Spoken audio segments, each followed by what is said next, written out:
Hello, नमस्कार। तो thumbnail देख के आप समझ ही गए होंगे कि आज हम डिस्कस करने जा रहे हैं 70 दिन में हम कैसे प्री क्लियर करें बदले हुए सिलेबस के साथ। ये 2 तस्वीरें लगाने के ज़रा सुन लीजिएगा मेरी बात को। ये 2 तस्वीरें लगाई हैं जिसमें कि एक तस्वीर बताती है कि एक लड़का ये 12th फेल मूवी में मनोज कुमार जी की जो स्टोरी थी, एक आटा चक्की में काम करने वाला लड़का जिसकी किताबों के ऊपर आटा जमा है, शरीर के ऊपर आटा जमा है, थका हुआ चेहरा, लेकिन आँखों में उम्मीद है। ठीक है, परिस्थितियाँ इतनी खराब कि 15 घंटे आटा चक्की में काम करने के बाद भी वो बंदा बचे हुए समय में और उसके बीच के समय में अपनी तैयारी करता है और वो civil servant the Manoj Kumar बनते हैं, जिनके ऊपर मूवी बनी है। तो आप जो ये वीडियो देख रहे हैं, आप भी उन लड़कों में आप सब लड़कों में से भी कोई एक ऐसा हो सकता है। ऐसे कइयों लड़के होंगे, लाखों लड़के होंगे।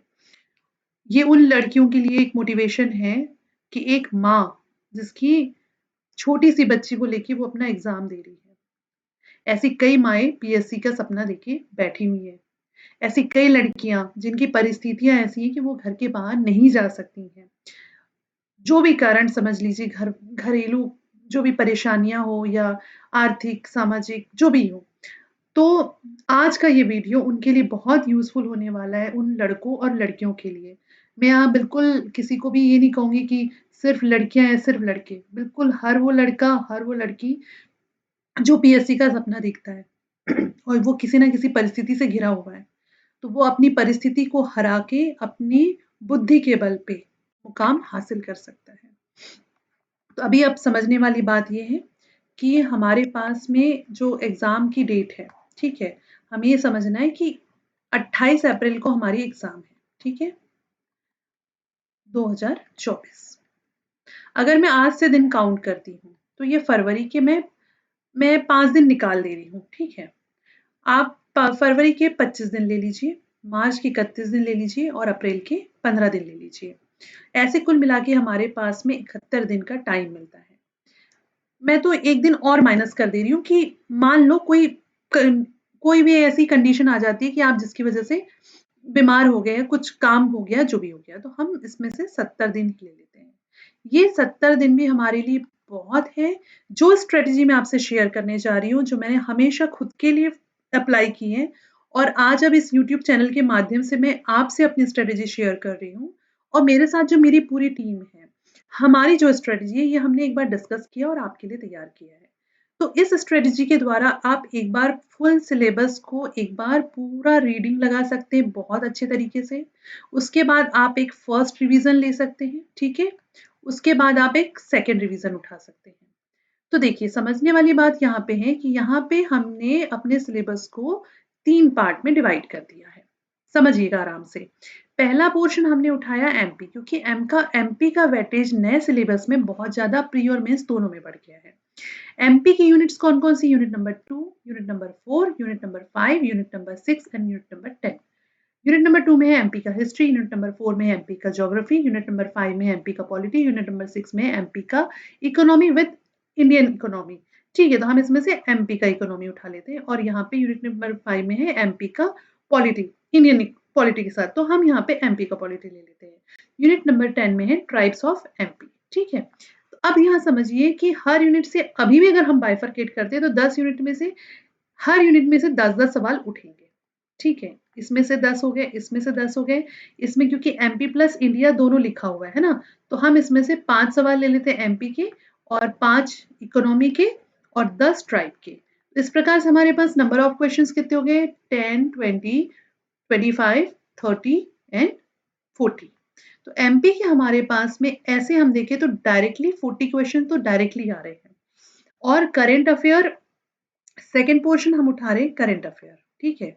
करंट अफेयर में भी जो है आपके 10 यूनिट का करंट अफेयर वाला यूनिट है, तो आप तो मान के चलिए कि इंटरनेशनल, नेशनल मिला के 5 क्वेश्चन होंगे, 4 या 5 और 5 क्वेश्चन तो एमपी के पक्के हैं, आने ही आने हैं। तो 40 प्लस 5 ये ले लीजिए एमपी के 45 क्वेश्चंस हो गए और इसके साथ में मतलब अगर मैं ऐसे देखूँ तो मुझे ऐसा लगता है कि इस बार एमपी के 50 क्वेश्चंस डायरेक्ट हमको मिलने वाले हैं एग्ज़ाम में। अब ये 50 क्वेश्चन आप इतनी 1, 2, 3, 4, 5 और ये 6 यूनिट से तैयार कर सकते हैं। इसका तरीका क्या है वो भी मैं आपको बता रही हूँ। और थर्ड पोर्शन में हमने डिवाइड किया है हमारे स्टैटिक सब्जेक्ट। स्टैटिक सब्जेक्ट का मतलब क्या होता है? हिस्ट्री, ज्योग्राफी, हिस्ट्री मतलब यूनिट 1, ज्योग्राफी मतलब हो गई आपकी यूनिट नंबर 3, ठीक है? Indian geography. उसके बाद में इंडिया का पॉलिटी, इंडिया का इकोनॉमी, जो कि हम शेयर कर रहे हैं, 5-5 क्वेश्चन लेके चल रहे हैं, यूनिट नंबर 5, यूनिट नंबर 6, ठीक है? और उसके बाद में हमारे पास आ जाता है unit number science and tech, जो यूनिट नंबर है हमारी 7, ठीक है? यूनिट नंबर 7 हो गई, ठीक है? जिसमें से मान के चलिए 10 क्वेश्चन, 8 से 10 क्वेश्चन उठते ही उठते हैं। उसके बाद में हमारा आईटी वाला, कंप्यूटर एंड आईटी वाला यूनिट है, जो यूनिट नंबर 9 है, ठीक है? तो अब 1, 2, 3, 4, 5 पोर्शन ये हो गए आपके, और ये आपके इधर 5 पोर्शन इधर हो गए, ठीक है? अब यहाँ समझिएगा, देखिए, हमें क्या करना है कि डेली हमको एमपी का, अगर हम डेली यूनिट नंबर 2, 4, 5, 6 और 10 को टारगेट करके, टोटल ये 5 यूनिट को हम टारगेट करके 1 महीने का टारगेट लेते हैं कि रोज़ आपको 3 घंटा इन यूनिट्स को देना है। जैसे कि आपने अभी यूनिट नंबर 10 के वीडियोज़ चल रहे हैं, ठीक है? तो आपने यूनिट नंबर 10 के ट्राइब्स उठाया, कितने प्रकार के ट्राइब होते हैं? मुझे नहीं लगता कि अगर आप उसको किसी भी बुक से, कोई भी बुक उठा लीजिए, वीडियो को मैंने एक वीडियो बनाया जिसमें कि कौन-सी बुक्स पढ़नी वो भी बताया। आप उस बुक लिस्ट में से कोई भी बुक खरीद लीजिए एमपी की, और उन बुक्स के साथ में आप जो है एमपी का ट्राइब उठाया। मैंने एमपी का ट्राइब उठाया, पढ़ा, कला संस्कृति उठाया, पढ़ा, ठीक है? और साथ में वीडियोज़ देख लिए, ठीक है? और आपको क्या करना है, ये करने के बाद में जब आपका ये टॉपिक पढ़ के हो जाए तो उसके आपको एमसीक्यूज़ लगा लेने हैं। अब वो टॉपिक जैसे आप एक दिन पढ़ लीजिए, दूसरे दिन उसके एमसीक्यूज़ लगा लीजिए, ठीक है? तीसरे दिन फिर नया टॉपिक पढ़ लीजिए, चौथे दिन उसके एमसीक्यूज़ लगा लीजिए। टॉपिक छोटा है तो सेम डे एमसीक्यूज़ लगा लीजिए। तो डेली आपको एमपी को 3 घंटे तो पढ़ना ही पढ़ना है। जब आप 3 घंटे रोज़ पढ़ेंगे तो 1 महीने के अंदर आपकी यूनिट नंबर 2, यूनिट नंबर 4, 5, 6, 10 ये कंप्लीट हो जाएगी और आपको पता भी नहीं चलेगा। ट्रस्ट मी, ये बहुत बेस्ट तरीका है। इसके बाद जो करंट अफेयर है, करंट अफेयर मतलब यूनिट नंबर 8। यूनिट नंबर 8 के लिए कोई अलग से मेहनत मत कीजिए। मैंने आपको बुक लिस्ट में बताया हुआ है कि आपको एक बार वो वाला वीडियो ज़रूर देखिए। स्पीडी प्लस आप एमपी की एग्ज़ामपीडिया है, तथ्यभान है, ठीक है? आप कोई भी बुक उठा के ले लीजिए और उसको जो है आपको कुछ नहीं करना है। स्पीडी में आपको नेशनल, इंटरनेशनल करंट अफेयर मिल जाएगा, ठीक है? ये और एमपी का करंट अफेयर के लिए कोई भी बुक ले लीजिए, एग्ज़ामपीडिया है, तथ्यभान है, एनीवन, और रोज़ सिर्फ़ आपको आधा घंटा देना है। कैसे देना है? अगर आप वर्किंग प्रोफ़ेशनल हैं, तो ऑफ़िस में जब आप लंच टाइम पे बैठे तब आधा घंटा देख लीजिए, या सुबह उठ के आधा घंटा देख लीजिए। कोई भी पन्ने पलटा लीजिए, 2-4 पन्ने पलटाते-पलटाते 1 महीने में कब आपकी पूरी मैगज़ीन पलट जाएगी आपको पता ही नहीं चलेगा। अगर आप हाउसवाइफ़ हैं, तो आप खाना बना रही हैं, कोई भी करंट अफेयर का वीडियो उठा के देख लिया, हमारे चैनल में डलने वाले हैं उसके, ठीक है? उसके बाद में आप मान के चलिए कि कुछ खाना खाने के बाद जैसे आप रेस्ट कर रहे हैं, तो दोपहर में आप वो वीडियो देख लिए, या आप जैसे सब्ज़ी काट रहे हैं, तो आपने 2-4 पन्ने पलटा लिए, कोई वीडियो उठा के देख लिया। तो रोज़ का सिर्फ़ ये सोने के पहले हमने 2-4 पन्ने पलटा लिए, या कोई एक 15 मिनट का वीडियो देख के हम सो गए। तो आप ट्रस्ट करिए मेरी बात पे कि ये आधा घंटा अगर आप सिर्फ़ ये रोज़ देते हैं, तो मैं तो 1 महीने का टाइम दे रही हूँ। 1 महीना एमपी, 1 महीना करंट अफ़ेयर। तो एमपी और करंट अफ़ेयर दोनों आपका 1 महीने के अंदर रेडी हो गया, ठीक है? अब इसके बाद हमको क्या करना है नेक्स्ट काम, इतना करने के बाद में यहाँ जब आपका 1 महीने में एमपी और करंट अफ़ेयर हो जाएगा ना, आप खुद फ़ील करेंगे, आपका कॉन्फिडेंस लेवल इतना हाई हो जाएगा ना, कि आपको हर चीज़ ईज़ी लगेगी। उसके बाद आप जो है ये ल्यूसेंट से यूनिट नंबर 1 इंडियन हिस्ट्री को 7 से 8 दिन में बहुत ही आसानी से निपटा सकते हैं, क्योंकि इसमें हमको फैक्ट्स और कुछ कॉन्सेप्ट देखने हैं, तो वो कोई बड़ी बात नहीं है। 7 से 8 दिन में बहुत आराम से इसको कंप्लीट करके इसके एमसीक्यूज़ लगाए जा सकते हैं घटना चक्र से। उसके बाद थर्ड यूनिट हो गई आपकी इंडियन ज्योग्राफी, ये भी 7 से 8 दिन में ज्योग्राफी आप खत्म कर सकते हैं। इसके बाद यूनिट नंबर साइंस, अगर आप नॉन साइंस बैकग्राउंड से हैं तो आपको 15 दिन लगेगा, और अगर आप साइंस बैकग्राउंड से तो आप 10 दिन में साइंस एंड टेक्नोलॉजी वाली यूनिट को खत्म कर सकते हैं। और यूनिट नंबर 9 जिसमें कि आईटी और कंप्यूटर्स है, ये बहुत सिंपल है, क्वेश्चन सिंपल ही आते हैं। पैटर्न चेंज होने के बाद भी अब तो उनने ई-कॉमर्स जैसे टॉपिक्स को हटा दिया, जिससे कि क्वेश्चंस और ईज़ी हो जाएँगे। तो जैसे मैंने आपको बताया था, परीक्षा मंथन एक उठा लीजिए हिंदी वाले, प्लस आपकी जो है इसमें हाँ, परीक्षा मंथन सफिशिएंट है। और एक मैंने कौन-सी बुक बताया था आपको, एक निर्माण की बुक आती है ना? निर्माण की आती है इसकी यूनिट 9 की। ये दोनों किताबें अगर आप पढ़ लेते हैं तो इसमें इसमें आपका कंप्यूटर के बेसिक नॉलेज हो जाएगा और इसमें आर्टिफिशियल इंटेलिजेंस और जो दूसरे टॉपिक्स दिए हुए हैं इंटरनेट और ईमेल और सोशल नेटवर्किंग, ये सारे टॉपिक आप जो है निर्माण से कवर कर सकते हैं। बहुत अच्छा इन्होंने दिया हुआ है उसमें। तो इस प्रकार से आपने देखा कि 30 दिन के अंदर में आपको क्या करना है, मतलब ये आपने 3 घंटा दिया एमपी को, आधा घंटा दिया करंट अफेयर को और ये जो हमने 30 दिन में ही ये जो टॉपिक है, ठीक है? ये 30 से 35 दिन हम इसको ले लेते हैं, है ना? 30 से 35 दिन में ये जो टॉपिक्स हैं स्टैटिक पोर्शन, इसको हम स्टैटिक पोर्शन कहते हैं। तो इस स्टैटिक पोर्शन के जो हैं आप इसको भी रोज़ क्या 3 से 4 घंटे दीजिए एक-एक चैप्टर को, है ना? एक-एक यूनिट को उठा के। तो आपका जो है 1 महीने के अंदर में पूरा ये सिलेबस एक बार कवर करके हो जाएगा। 1 महीना ज़्यादा से ज़्यादा अगर ऊपर-नीचे लेते हैं तो 5 दिन और ऊपर-नीचे ले लीजिए, ठीक है? तो मैंने इसको 30 दिन कैलकुलेट किया, आप अपने हिसाब से इसको कम-ज़्यादा कर सकते हैं। तो पहले राउंड का आपका सिलेबस कंप्लीट हो जाएगा। कहने का मतलब है जब पहले राउंड का सिलेबस खत्म होता है ना, तो लेवल ऑफ मोटिवेशन बहुत हाई होता है। अब इसके बाद हम क्या करेंगे कि जब 30 दिन के बाद जब हमारे 30 से 35 दिन के बाद जब हम सेकंड राउंड स्टार्ट करेंगे, तो हम नेक्स्ट कमिंग 15 दिनों में ओल्ड क्वेश्चन पेपर एमपीपीएससी की अभी तक की जितनी भी एग्जाम्स हुई हैं 2014 से लेकर के 2024 तक के अभी भी जो पेपर्स, जैसे अभी टैक्स टैक्स ऑफिसर वगैरह के पेपर होने वाले हैं ना, और सीएमओ एचएमओ ये सब जितनी एग्जाम्स हुई हैं, ठीक है, डेंटल सर्जन से लेके सारी, इन सब के पेपर, ये 10 साल के पेपर हमें उठा के लगाने हैं। आप मेरी बात समझिएगा, 2014 में भी एक बार सिलेबस चेंज हुआ था और 2020 में एक बार सिलेबस चेंज हुआ था। लेकिन ओल्ड पेपर्स मैटर करते हैं। आपको समझ बनेगी कि टॉपिक्स कहाँ से उठ रहे हैं, कैसे उठ रहे हैं, मुझे किस पोर्शन को कवर करना है, किसको छोड़ना है। जब आप सेकंड राउंड ऑफ रिवीजन करेंगे, सॉरी, आपने पहला राउंड में क्या किया, सिलेबस खत्म किया। सेकंड राउंड में आप क्या करेंगे, आप फर्स्ट रिवीजन करेंगे।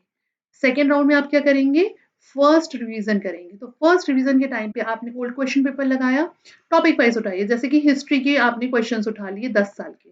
10 साल के बहुत सारी मतलब मार्केट में बुक्स हैं जिसमें कि टॉपिक वाइज बाइफरकेट करके अलग-अलग डिवाइड करके क्वेश्चन बैंक बना के दिया हुआ है। उस क्वेश्चन बैंक में देख लीजिए कि 10 साल, पिछले 10 साल में हिस्ट्री से क्या क्वेश्चन उठे, पिछले 10 साल में एमपी की पॉलिटी से क्या क्वेश्चन उठे, इससे आपकी समझ बनेगी।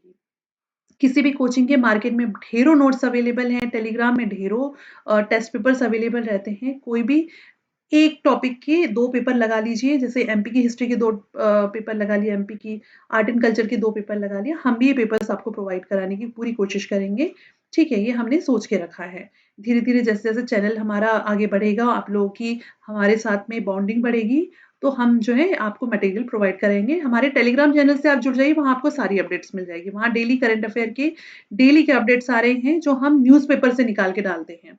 हम कहीं और पीआईबी की साइट से निकाल के डालते हैं, एमपी गवर्नमेंट की ऑफिशियल साइट से निकाल के डालते हैं, ठीक है? तो कोचिंग पेपर्स लगाइए, जैसे आपने हिस्ट्री के मान के चलिए 2 पेपर लगा लिए, ये काफ़ी है। इससे पता चलेगा आपकी डेप्थ कितनी है। जो टॉपिक्स आपको उस टेस्ट पेपर में मान के चलिए आपसे 30 क्वेश्चन बने और आपसे बाकी क्वेश्चन नहीं बने हैं, ठीक है? तो वो 70 क्वेश्चन को देखिए, जो 70 क्वेश्चन नहीं बने, वो 70 टॉपिक्स को उठा के पढ़िए, आपके वो टॉपिक तगड़े हो जाएँगे और ये 30 टॉपिक वो होंगे जो आपसे बन रहे हैं। मान के चलिए इसको उल्टा कर लेते हैं कि आपसे किसी भी टॉपिक के 70 कोई नंबर आप ले आए और 30 नंबर आपके कम हैं। तो 30 टॉपिक उठा के पढ़िए कि भई ये टॉपिक मुझसे नहीं बना, ये क्वेश्चन गलत हुआ, इस टॉपिक को मुझे उठा के पढ़ना है। जब आप अगले 15 दिन ये प्रैक्टिस करेंगे, एक तो आपकी स्पीड बढ़ जाएगी, अब आपको पूरा-पूरा नहीं पढ़ना है, जो बनता है उसको एक रीडिंग लगा के छोड़िए, जिसमें अटक रहे हैं उस चीज़ को उठा के पढ़िए। तो ऐसे 15 दिन में जो है आप सेकंड रिवीजन अपना कंप्लीट कर लेंगे, ठीक है? इसके बाद अब क्या करना है, अब अपकमिंग 15 दिन जो हैं, मतलब ये हमारे अब कितने दिन हो गए? 45 दिन का हमने यहाँ पे टारगेट पूरा कर लिया, जिसमें कि हमारा फर्स्ट रिवीजन हो चुका है। अब ये मार्च के जो कमिंग 15 दिन रहेंगे, उसमें रिवीजन वीकर पोर्शन का करना है। अब आपके पास में ये जो पेपर्स आपने ओल्ड क्वेश्चन पेपर लगाए, कोचिंग के पेपर लगाए, टेस्ट सीरीज़ लगाई, जो भी किया है, इससे आप एक टेस्ट पेपर करके एक छोटी डायरी बनाइए और उसमें लिस्ट ऑफ टॉपिक्स बनाइए, जिन टॉपिक्स में आपके क्वेश्चंस गलत हो रहे हैं। उन टॉपिक्स को उठा-उठा के आप पढ़िए, हर सब्जेक्ट के, हर टॉपिक के, ठीक है? 10 यूनिट है ना, 10 यूनिट के 10 टॉपिक उठा के पढ़िए। बोले 10 यूनिट के 10 हैं।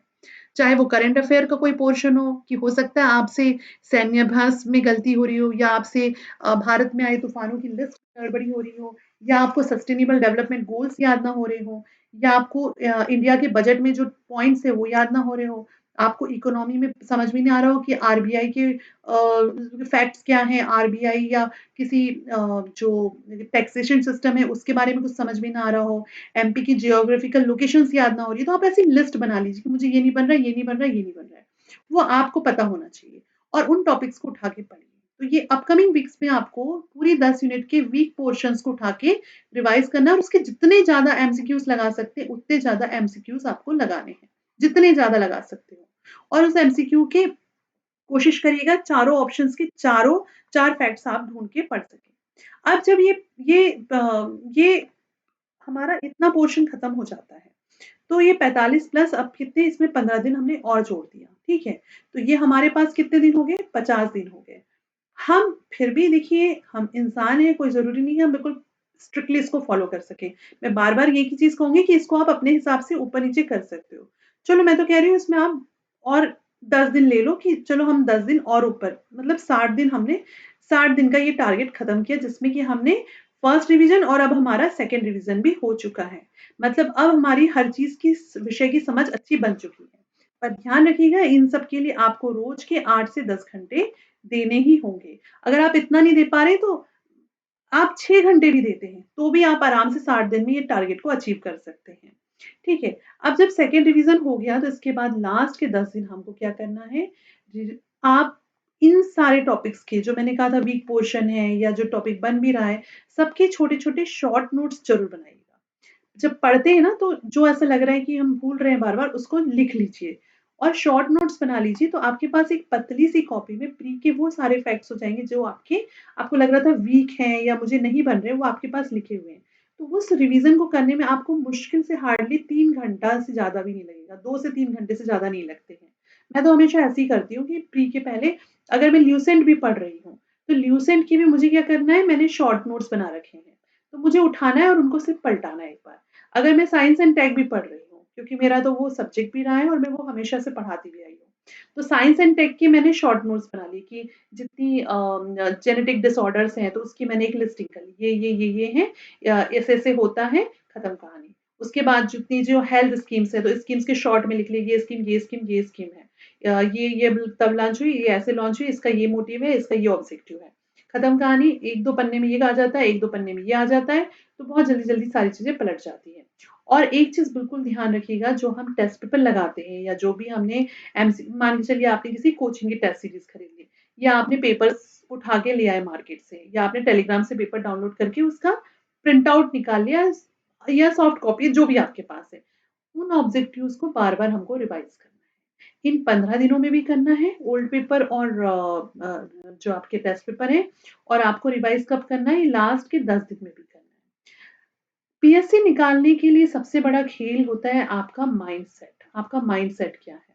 अपने आप को लास्ट के इन 10 दिनों में बहुत कम लोगों से मिलिए। जितना कम बात कर सकते हैं लोगों से कम बात करिए, कम उलझिए, कम गुस्सा करिए। किसी को भी फ्री का ज्ञान मत बाँटिए। आपकी तैयारी कितनी है वो आपको पता होना चाहिए, किसी को बताने की ज़रूरत नहीं कि अरे मैंने तो इतना पढ़ लिया, कुछ भी बोलने की ज़रूरत नहीं है। एक कमरे में अपने आप को बंद कर लीजिए बंद कर लीजिए का मतलब है कि अपने आप को थोड़ा-सा अकेले में रखिए, ताकि आपकी एनर्जी स्टोर रहे। शाम को घूमने जाइए, मंदिर जाइए, गार्डन जाइए, दोस्तों से मिलिए लेकिन ऐसे दोस्तों से मिलिए जो नेगेटिव ना हो, जो पॉज़िटिव हो, जो आपके साथ रह के ना आपकी पॉज़िटिविटी को बढ़ाए, ना कि नेगेटिविटी को बढ़ाए। और कोई दोस्त भी नहीं है तो कोई दिक्कत नहीं, आप अपने आप को ऐसी गतिविधियों में रखिए जिससे कि आपका दिमाग पॉज़िटिव बना रहे। खुद को स्ट्रेस को अपने ऊपर हावी मत होने दीजिए क्योंकि ये है तो एक एग्ज़ाम ही और एग्ज़ाम बनी इसलिए कि हम उसको क्रैक कर सकें। तो बस इस मोटिवेशन के साथ में आखिरी तक के एग्ज़ाम के लास्ट डे तक के अपने आप को पॉज़िटिव बना के रखिए और खुद पे विश्वास रखिए कि मैंने अगर इतनी तैयारी की तो मेरा सिलेक्शन नहीं रुक सकता है। ठीक है? इस पॉज़िटिव माइंडसेट के साथ आपको एग्ज़ाम देने जाना है। तो आई होप कि ये स्ट्रैटेजी आपको हेल्प करेगी। अब यहाँ पे ये जो यूनिट वाइज़ मैं आपको नेक्स्ट वीडियो में बताऊँगी कि कैसे पढ़ना है, कहाँ से पढ़ना है, इसके शॉर्ट नोट्स कैसे बनाने हैं। ये मैंने पूरी यूनिट्स के लिए आपके लिए एक अलग से वीडियो लेके आऊँगी जिसमें कि मैं आपको बताऊँगी कि आपको तैयारी इसकी कैसे करनी है। ठीक है? तो आई होप कि ये वीडियो आपके लिए हेल्पफुल रहेगा। सो बस ये इनमें से हम कोई भी हो सकते हैं, बस हमारे को हमारे इरादों पे भरोसा होना चाहिए, इरादे पक्के होने चाहिए, परेशानियाँ से हमें डरना नहीं है, उनके ऊपर हमको हावी होना है। और एक चीज़ याद रखिए, अगर आप अंदर से स्ट्रॉन्ग हैं, तो ही आप प्रशासनिक सेवा में आ सकते हैं क्योंकि वहाँ हर रोज़ चुनौती का हमें सामना करना होता है। So all the best, all the aspirants आपके उज्जवल भविष्य की कामना के साथ एमपीपीएससी क्लासेस आपको बेस्ट विशेस देता है। Thank you so much for watching this video.